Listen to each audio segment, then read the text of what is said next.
Rubber plant বেশ popular. এর চকচকে বড় বড় পাতা বারান্দা ও ঘরের সৌন্দর্য অনেকখানি বাড়িয়ে তোলে। আর আজ আপনাদের সাথে শেয়ার করব কিভাবে এই গাছের মিডিয়া বা মাটি তৈরি করবেন ও গাছের যত্ন নেবেন। এর মিডিয়া তৈরির জন্য লাগবে 1 ভাগ গার্ডেন সয়েলের সাথে 2 ভাগ ভার্মিকম্পোস্ট, 2 ভাগ নদীর সাদা বালি মাটি ও হাফ ভাগ কোকোপিট। অর্থাৎ মাটি, সার ও বালির রেশিওটা হচ্ছে 1:2:2। এ গাছ খুব বেশি পানি পছন্দ করে না, তাই গাছের উপরের দিকের মাটি শুকালেই গাছে পানি দিবেন।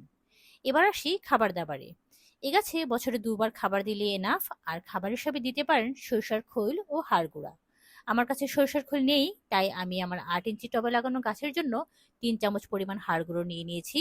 আপনাদের টবের সাইজ যদি আরো বড় হয় সেক্ষেত্রে 1 চামচ বাড়িয়ে অর্থাৎ 4 চামচ পরিমাণ সার নিতে পারেন। তবে সার দেওয়ার জন্য মাটি খোঁচানোর প্রয়োজন নেই, এভাবে উপরের দিকে ছিটিয়ে পানি দিয়ে দিবেন। এ গাছের তেমন কোনো রোগবালাই নেই, গাছের পাতা পরিষ্কার থাকলে গাছে খুব বেশি পোকামাকড়ের আক্রমণ হয় না।